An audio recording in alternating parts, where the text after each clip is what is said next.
Para pendengar radio Indonesia yang kami cintai, kami hormati, mari mengkaji ayat-ayat yang diterjemahkan oleh Universitas Islam Indonesia. Baiklah, kita meneruskan ayat-ayat kemarin dan kita tidak akan bosan mengulang-ulang ayat yang masih kita butuhkan penjelasannya. Kita mulai sekarang dari ayat atau kajian ayat 23 surat Al-Baqarah. A'udzubillahi minasyaitonirrajim. Wa in kuntum fi raibim mimma nazzalna ala abdina fatu bi suratim min mithlih wad'u syuhada'akum min dunillahi in kuntum shadiqin. Di terjemahan UI dijelaskan, jika kalian masih ragu tentang kebenaran wahyu yang kami turunkan kepada hamba kami, buatlah satu surat saja yang sepadan dan panggillah seluruh penolongmu selain Allah bila tuduhanmu benar. Logika umumnya adalah bahwa mereka ini menuduh Al-Quran karangan Muhammad dan mereka yakin betul Muhammad hanyalah seorang manusia.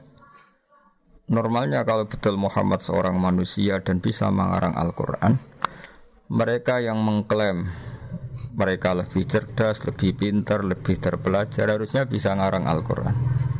Dan Al-Quran menantang mereka cukup satu surat saja yang menandingi Al-Quran. Tapi apa faktanya? Mereka tidak mampu. Sampai Rasulullah wafat pun mereka tidak mampu. Sampai sekarang pun mereka tidak mampu. Harusnya yang demikian menjadi satu keyakinan atau kesimpulan bahwa Al-Quran memang kalam Allah yang tidak bisa ditandingi oleh kalam manapun dan tidak akan tertandingi oleh karangan manusia apapun. Berikut beberapa cerita tentang naifnya mereka, ironisnya mereka. Saat mereka benar-benar sering kumpul dan rapat dan memutuskan ingin menandingi Al-Quran, mereka tidak mampu. Sampai menyewa orang yang bernama Musailamah. Oleh Islam, Musailamah ini disebut Musailamah Al-Kadzab, dia pendusta, dia pembohong. Setelah disewa ternyata apa? Mereka hanya minta 1-2 surat yang mirip Al-Quran. Misalnya begini, Al-Quran adalah wahyu Allah yang diantara yang diturunkan adalah surat Al-Fil. Alam taro kaifa fa'ala rabbuka bi ashabil fil. Alam yaj'al kaydahum fi tadlil wa arsala 'alaihim tayran ababil. Tarmihim bihijaratin min sijil faja'alahum ka'asfim ma'kul. Kalimatnya indah, akhiran ayatnya juga indah, terbaca juga indah. Kualitas mananya juga luar biasa, bahwa adalah fakta bangsa Arab sebelum kelahiran Nabi dalam waktu dekat ada prahara besar yang dialami penduduk Mekah, yaitu bahwa Abraha ingin merobohkan Ka'bah. Singkat cerita, Abraha ini adalah raja yang cerdas. Dia tahu bahwa Ka'bah adalah sumber ekonomi karena didatangi berbagai pihak. Dan itu artinya jadi wisata religi yang menghasilkan uang. Abraha berpikir ingin bikin Ka'bah di Yaman yang kira-kira mendatangkan wisatawan juga yang nanti berakibat kebaikan secara ekonomi atau secara finansial. Singkat cerita, setelah dia bikin, ada orang Quraisy gak terima sampai buang air besar di situ. Kemudian ini sangat bikin marah Abraha dan dia bersumpah akan menghancurkan Ka'bah. Setelah bersumpah mau menghancurkan Ka'bah, dia datang ke sana dengan pasukan gajahnya yang terkenal, yang melegenda dalam sejarah Mekah, sejarah Ka'bah. Ketika sudah mendekati Ka'bah, singkat cerita, gajah-gajah mereka yang hendak merobohkan Ka'bah, kalau diarahkan ke sana enggak mau, tapi kalau diajak pulang mau. Setiap mau diarahkan lagi ke Ka'bah enggak mau. Setiap diajak pulang mau. Sehingga ini jadi peristiwa besar. Kemudian Abraham memaksakan tetap mau menghancurkan Ka'bah. Kenapa redaksinya alam taro? Bukankah kamu melihat? Berikut pendengar saya kutip sebagian sejarah pokok di sini. Tentu saat itu yang Sayyidul Qaumi, tuan daripada yang dipertuan besar di Mekah, di kampung Quraisy atau suku Quraisy adalah Sayyid Abdul Muthalib. Dia adalah mbah kandung Rasulullah SAW, Muhammad bin Abdullah bin Abdul Muthalib. Abraha sebagai seorang raja, dia relatif berperadaban. Dia tanya, kalau saya mau menghancurkan Ka'bah, siapa yang harus saya temui? Kata masyarakat, ya Abdul Muthalib Sayyidu Hadal Wadi. Abdul Muthalib dia adalah pemimpin di sini. Tapi sebelum itu Abraha adalah merampas sekian unta dari kampung Quraisy, termasuk untanya Abdul Muthalib yang kurang lebih sampai jumlahnya 100 unta. Itu lazim dalam penjajahan dulu, mesti merampas harta-harta daerah yang dijajah. Setelah Abdul Muthalib didatangkan, Abdul Muthalib itu orangnya wibawa sekali. Dia punya karisma yang luar biasa. Sampai-sampai saking karisma beliau, Abraha ini duduk di singgasana, terus dia bilang, ya Abdul Muthalib, kalau kamu duduk di sebelah saya, kaum saya pasti gak terima, karena saya ini raja di raja. Tapi kalau kamu duduk di bawah, saya tidak punya nyali, saya di atas, kamu di bawah. Singkat cerita, akhirnya Abraha ini duduk sejajar dengan Abdul Muthalib. Setelah duduk bersama, kata Abraha, saya ingin merobohkan Ka'bah, tapi saya tidak ingin perang. Sebab itu ungsikan kaum kamu, ungsikan kaum kamu, bangsa kamu. Kata Abdul Muthalib, ndak itu ndak urusan saya. Yang penting unta saya yang kamu sita, kamu kembalikan. Abraha terkaget-kaget. Dan dia terkaget-kaget karena melihat kearifan Abdul Muthalib, kewibawaan Abdul Muthalib, dan dia orang besar yang dituakan, yang dianggap pemimpin besar. Dia terkaget-kaget ketika seorang Abdul Muthalib hanya memikirkan hartanya, bukan memikirkan Ka'bah. Sampai Abraha bilang, anta sayyidu hadal wadi, kamu ini tuan daripada penduduk sini. Dan penduduk sini semuanya keberatan kalau Ka'bah saya hancurkan.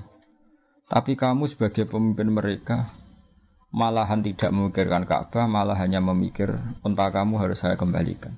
Aneh kamu. Kata Abdul Muthalib dengan kearifan dan keyakinan tauhidnya yang luar biasa, karena beliau adalah mbah Rasulullah, beliau mengandung Nurul Mustafa, nurnya Rasulullah. Beliau bilang, unta itu milik saya, sebab itu urusan saya dan kamu hanyalah urusan unta. Soal Ka'bah, Baitullah, innali rabbi innali hadal baiti rabban hamahu. Soal Ka'bah, Baitullah itu ada yang punya, yaitu Allah, pasti menjaganya. Jadi saya tidak perlu memikirkannya, pasti dijaga oleh yang punya. Maksud Abu Thalib tentu Allah Subhanahu wa taala. Terus kata Abraha, oke, unta kamu saya kembalikan dan sekarang saatnya saya mau menghancurkan Ka'bah. Kata Abu Thalib, silahkan dan pasti nanti yang punya melindunginya. Innali hadal baiti rabban hamahu. Setelah itu Abdul Muthalib datang ke Ka'bah. Dia pegang halaqatul bab. Halaqatul bab itu semacam kayak ya pegangan pintu. Di situ Abdul Muthalib bilang, ya Allah, ini rumahmu, engkau pasti menjaga ini. Setelah itu dia ngajak masyarakatnya, ngajak kaumnya. Setelah dia berdoa, wahai kaumku, ayo kita ke atas gunung melihat madza fa'ala rabbukum, apa yang nanti dilakukan Tuhan kamu terhadap orang-orang yang mau merobohkan Ka'bah. Singkat cerita, Abdul Muthalib dan para masyarakat Mekah ke gunung-gunung yang tinggi yang dekat Ka'bah melihat apa yang akan dilakukan Allah. Saking yakinnya Allah tidak akan membiarkan Ka'bah dihancurkan. Setelah itu datanglah Abraha dan bala tentaranya yang benar-benar ingin menghancurkan Ka'bah. Apa yang terjadi? Datanglah burung ababil. Burung ababil ini burung yang membawa kerikil-kerikil tajam dari neraka. Dan di situ tertulis alamat yang mau dijatuhin sehingga semuanya tepat sasaran, tidak mengenai suku Quraisy. Ini termasuk qudratullah, di mana burung yang tidak punya akal menjatuhkan kerikil tepat sasaran. Sehingga sebelum ada bom pintar, bom beralamat, bom yang terprogram dulu, orang sudah menyaksikan kecanggihan burung ababil yang menjatuhkan kerikil mesti tepat pada yang salah, tepat pada sasaran. Di sini diterangkan oleh Allah Subhanahu wa taala dengan begitu indah secara kebalaghaan, secara kesusastraan, yaitu alam taro kaifa fa'ala rabbuka bi ashabil fil. Wahai penduduk Mekah, wahai kamu siapa saja yang melihat peristiwa itu. Alam taro dalam banyak tafsir disebutkan ayyuhar ra'i, siapa saja yang melihat peristiwa itu. Coba lihat apa yang dilakukan Tuhanmu terhadap ashabil fil, orang-orang bertentara gajah. Bukankah mereka saya hancurkan dan mereka sia-sia. Tadlil artinya amal mereka sia-sia. Dan wa arsala alaihim taron ababil, dan Tuhanmu yaitu Allah mengutus pasukan ababil. Yang ababil tadi membawa hijaratan min sijil. Wa arsala alaihim taron ababil tarmihim bihijaratin min sijil. Faja'alahum ka'asfim ma'kul. Ini urutan ayat yang luar biasa. Alam tara kaifa fa'ala rabbuka bi ashabil fil. Alam yaj'al kaidahum fi tadlil wa arsala alaihim taron ababil tarmihim hijaratin min sijil. Keindahan ini bukan terletak hanya karena diakhiri lam, semuanya sukun ya sukun semua sebagai waqaf, tidak. Tapi kualitas kesejarahan yang begitu dijelaskan detail dan faktual, yaitu nyata-nyata ada yang melihat, bersaksi melihat alam taro, dan mereka benar-benar taro melihat. Benar-benar ada pasukan gajah disebut ashabil fil. Benar-benar ada burung yang bernama ababil. Benar-benar ada batu kecil yang benar-benar min sijil. Semuanya diredaksikan begitu indah dan faktual, memang itu nyata. Sehingga orang-orang Quraisy ketika dengar ayat itu enggak berkutik. Betapa Quran itu indah dan enggak mungkin tertandingi. Kesejarahnya kena, bahasanya kena, keindahan pendengarannya kena. Karena mereka enggak mampu, dan ditantang oleh Allah, silahkan tandingi yang seperti ini. Disewalah Musailamah Al-Kadzdzab untuk menandingi yang semacam surat ini. Apa yang terjadi? Musailamah datang. Dia ngomong sekenanya saja. Sampai si penyewanya itu kecewa semua. Dia malah cerita, Al-filu mal-fil wa ma adraka mal-fil lahu khurtumun tawil wa dhailuhu qasir.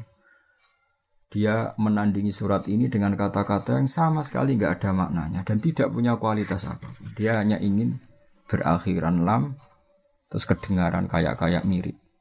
Tapi sama sekali tidak menunjuk makna yang luar biasa. Bahkan terkesan hadayan itu kayak omongan orang yang setengah gila, setengah ndak waras. Dia hanya cerita yang maknanya al-filu mal-fil. Kamu tahu gajah. Gajah itu apa? Gajah adalah hewan lahu khurtumun tawil. Dia punya belalai panjang. Wadailuhu qasir, tapi dia ekornya pendek dan sebagainya. Dia hanya ingin berakhiran dengan lam dan menjelaskan sesuatu yang enggak penting sama sekali. Sehingga sampai para ulama bilang kami itu gila, kami itu pendusta. Sehingga disebut Musailamah Al-Kadzdzab. Ini pelajaran bagi kita bahwa Al-Quran adalah kalamullah dan siap diadu secara ilmiah. Saking siapnya sampai Quran bilang faktu. Kalau kamu enggak percaya dengan Quran ini adalah wahyu dari Allah, faktu, maka datangkanlah bisuratin mimisli. Kamu enggak apa-apa ngarang Quran asal kualitasnya sama, kebahasaannya sama, faktual sejarahnya sama, rohnya sama. Tentu mereka tidak akan mampu. Ketika nyata-nyata mereka tidak mampu, Allah sangat baik masih memanggil mereka, fa illam taf'alu wa lan taf'alu fattaqun nar. Jika kamu tidak bisa melakukan itu dan memang tidak akan mampu, wa lan taf'alu fattaqun nar, kamu sebagai manusia harus takutlah masuk neraka. Yang neraka itu saking panasnya, waquduhan nas wal hijarah. Yang menjadi alat atau materi bahan bakarnya adalah manusia dan batu. Di sini kata ulama dikatakan batu-batu besar yang normalnya tidak nyala menjadi nyala. Itu bukti saking panasnya neraka. Sampai batu yang dimasukkan pun akan menjadi nyala. Kalau neraka tidak panas-panas amat, tentu batu-batu besar itu tidak akan menjadi api. Tapi saking panasnya keadaan neraka sampai batu-batu besar pun setelah dimasukkan menjadi bahan bakar, menjadi nyala dan menjadi bahan bakar. Wa'iddas lil kafirin. Tentu neraka itu dipersiapkan bagi mereka yang mengingkari kebenaran, mengingkari Allah dan Rasul dan kebenaran Quran. Dan sudah menjadi tradisi Allah Subhanahu wa taala setelah menerangkan orang-orang kafir, kemudian ayat diteruskan dengan menerangkan orang-orang mukmin. Wa basyiril ladzina amanu wa amilus solihati anna lahum jannatin tajri min tahtihal anhar. Sampaikan kabar gembira kepada mereka yang beriman dan beramal saleh bahwa bagi mereka surga-surga yang dihiasi oleh sungai-sungai yang mengalir. Kullama rusiku minha min thamaratir rizqan qalu hadzal ladzi rusiqna min qablu wa utubihi mutasyabiha. Setiap mendapat rezeki buah-buahan surga, mereka mengatakan rezeki ini pula yang telah diberikan kepada kami sebelumnya. Wa utu bihi mutasyabiha, mereka mendapat rezeki yang serupa. Walahum fiha azwajum mutahharatu wa hum fiha khalidun. Mereka juga diberi jodoh-jodoh yang serba suci dan mereka kekal di sana. Orang-orang iman di Al-Qur'an seringnya dibarengi dengan wa amilu sholihat, iman dan perilakunya soleh. Tentu ini penting sekali karena iman adalah bukti kita hidup, iman akan wujudnya Allah. Iman bahwa pencipta langit adalah Allah. Tentu konsekuensinya juga harus iman bahwa Allah ini punya aturan. Karena Allah adalah zat yang memerintahkan kebaikan, maka kita yang mukmin harus bercirikan melakukan kebaikan. Allah sebagai pengatur alam tentu melarang segala jenis kerusakan dan kezaliman. Kita pun ingin menghindari sejauh mungkin kerusakan dan kezaliman. Sebab itu kita tidak boleh mendewa-dewakan iman saja karena di Al-Quran seringnya kata iman dibarengi dengan kata wa amilu sholihat dan berperilaku yang baik-baik. Para pendengar yang kami hormati, perilaku baik-baik ini yang akhirnya bisa menjaga alam raya. Betapa rusaknya alam ini kalau kita atau manusianya berbuat dolim. Betapa kacaunya sistem sosial, kacaunya tata surya, kacaunya apa saja. Bumi bisa dihancurkan lewat bom atom. Manusia bisa dihancurkan oleh narkoba. Konflik sudah disulut karena banyak orang yang berselingkuh, banyak orang yang mengambil haknya orang lain, istrinya orang lain sekenanya. Betapa rusaknya ini. Sehingga saking kacaunya kezaliman, Allah berfirman tuharal fasadu fil barri wal bahri bima kasabat aydin nas. Kalau ada kerusakan di mana saja, baik lautan maupun di daratan, semua pasti karena ulah manusia. Sebab itu kita yang mukmin harus berperilaku yang soleh. Soleh itu dari makna sesuatu yang pantas, yang layak. Baik layak secara agama, layak secara etika publik, maupun layak dengan alam. Artinya kita berperilaku sesuatu yang alam itu tidak menolak perilaku kita. Misalnya kita tidak bikin pencemaran, tidak bikin kerusakan di bumi dengan bom atom, dengan zat-zat kimia yang merusak alam, dan sebagainya, dan sebagainya. Sebab dalam bahasa Arab solihun masoluhalisye, sesuatu yang layak disebut soleh. Sehingga kita sebagai mukmin harus melakukan suatu amalan solihan, baik yang hubungannya dengan Allah disebut ibadah mahdhah, kayak kita sholat, kita sujud, kita puasa, maupun yang berhubungan dengan sama-sama manusia, sama-sama makhluk. Kita baik sama orang tua, keluarga, teman, anak, dan tentu juga harus baik dengan alam. Kita tidak merusak alam ini dengan bom atom, dengan kimia yang tidak pada tempatnya, tidak merusak dengan pencemaran. Bayangkan misalnya air yang menjadi sumber kehidupan, kemudian diracuni oleh kimia-kimia yang membahayakan. Kita semua akan mati karena nggak ada sumber kehidupan, karena airnya tercemar oleh limbah, oleh sesuatu yang madarat, yang membahayakan. Sehingga kita sebagai mukmin selalu berdoa sama Allah supaya hidup kita adalah hidup yang baik, hidup yang soleh, dan hidup kita adalah cerminan dari iman kepada Allah Subhanahu wa taala, yang diantara paketnya adalah orang mukmin adalah orang-orang sing amilus sholihat. Karena Allah adalah zat yang baik, yang selalu membalas orang-orang yang baik. Kemudian orang-orang baik ini dijanjikan Allah annalahum jannatin tajri min tahtil anhar. Orang-orang ini akan masuk surga, di mana surga itu serba indah. Di antara gambaran indahnya adalah dihiasi sungai-sungai yang mengalir, dan tentu dicukupi segala sumber rezeki, termasuk dicukupi juga kebutuhan-kebutuhan biologis manusia. Disebut walahum fiha azwajum mutahharah, punya istri-istri atau pasangan-pasangan yang tersucikan. Sudah gitu ditutup dengan wahum fiha khalidun, dan orang-orang baik di surga itu selamanya lama.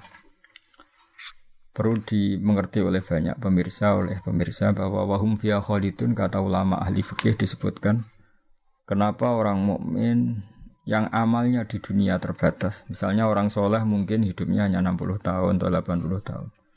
Berarti amalnya dia hanya 80 tahun atau 60 tahun. Kenapa Allah begitu baik dan dibalas dengan surga yang selamanya lama, bukan hanya surga yang berdurasi 80 tahun? Kata para ulama, ini bagian dari sirrinya, rahasianya hadis innamal a'malu binniyat. amal itu akan mendapat pahala berdasar komitmen niat. Karena orang mukmin itu berniat andaikan hidup selamanya-lama di dunia juga dia akan iman selamanya-lama.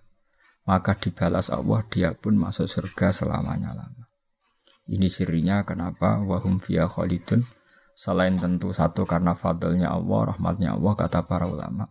Ini sebagai balasan orang mukmin yang zaman di dunia berkomitmen akan iman selamanya-lama. Kalau saja mereka ditakdir hidup 1 juta tahun pun, mereka akan iman 1 juta tahun. Dan kalau mereka diberi hidup tanpa batas, mereka tidak terbatas juga akan selalu iman kepada Allah, Rasul, dan Al-Quran. Dan iman kepada kebenaran. Sehingga sebagai balasannya, niatnya, komitmennya iman, maka dibalas dengan surga yang mereka berstatus wahum fiha khalidun selama-lamanya di surga. Saya kira demikian, semoga ini bermanfaat. Ini kita tutup dengan shadaqallahul azim. Insyaallah pertemuan berikutnya kita teruskan dalam kesempatan yang lain mulai ayat 26 surat Al-Baqarah. Assalamualaikum warahmatullahi wabarakatuh.